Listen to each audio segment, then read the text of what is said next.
नमस्कार। आज हम जिनकी सियासी जिंदगी पर बात कर रहे हैं वो एक ऐसे परिवार से आते हैं जहां राजनीति आप कह सकते हैं विरासत में मिलती है, लेकिन लगता है उन्होंने अपनी राह खुद बनाने की कोशिश की है।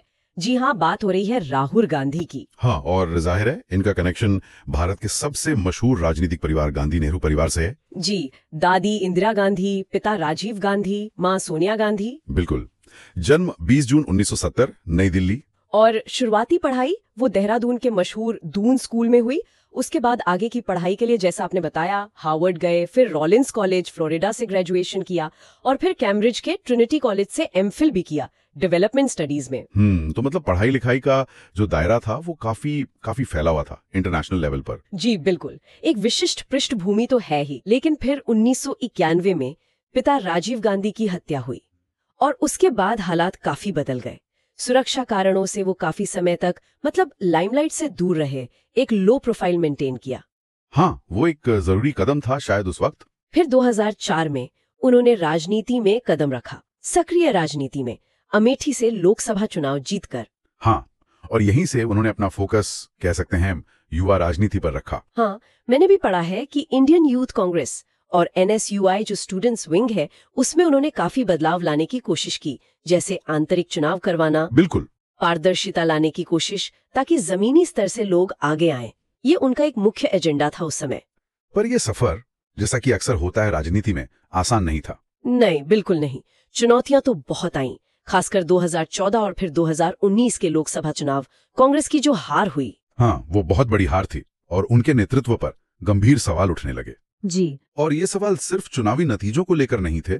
स्रोत बताते हैं कि उनकी लीडरशिप स्टाइल, उनका जनता से कनेक्ट, उनकी गंभीरता, इन सब पर उंगलियां उठी हैं।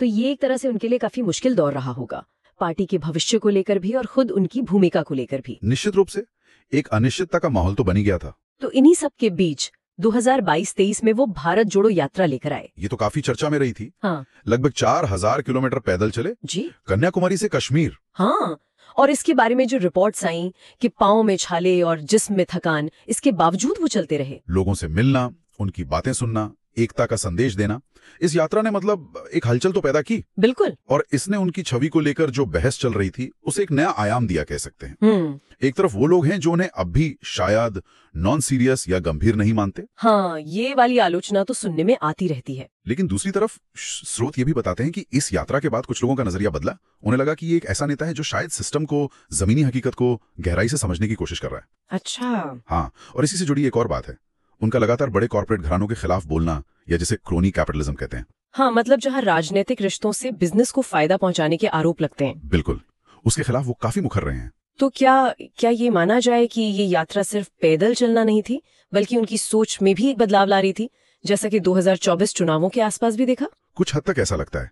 स्रोत इसी तरफ इशारा करते हैं कि 2024 के आसपास उनका जो नजरिया था वो राजनीति को सिर्फ एक सत्ता की लड़ाई के तौर पर देखने से आगे जा रहा था। मतलब किस तरह का बदलाव? जैसे राजनीति को एक संवाद बनाने पर जोर देना, आइडियाज का एक्सचेंज, सिर्फ चुनावी गणित नहीं बल्कि विचारधारा, मुद्दे, सामाजिक न्याय, आर्थिक असमानता, इन पर बातचीत करना।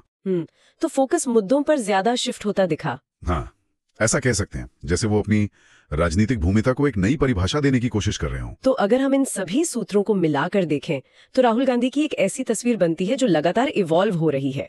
एक नेता जो सीख रहा है, संघर्ष कर रहा है और जैसा कि कहा गया, गिर कर भी उठ रहा है। बिल्कुल, उतार चढ़ाव तो उनकी कहानी का हिस्सा रहे हैं और स्रोतों का निचोड़ भी कुछ ऐसा ही लगता है कि उनकी ये जो यात्रा है, चाहे वो भारत जोड़ो हो या फिर विचार जोड़ो की बात हो, इसने भारतीय राजनीति में एक अलग तरह का एक स्पेस जरूर बनाया। हाँ, पर यह भी सच है कि उनके भविष्य को लेकर खासकर चुनावी सफलता के लिहाज से सवाल तो अब भी हैं, अनिश्चितताएं हैं। वो तो हैं, राजनीति में भविष्य बताना हमेशा मुश्किल होता है। और यहीं पर स्रोत हमें एक सवाल के साथ छोड़ जाते हैं सोचने के लिए कि क्या ये सब कोशिशें, ये बदलाव, क्या ये उन्हें एक दिन प्रधानमंत्री पद तक ले जाएंगी? ये तो वक्त ही बताए।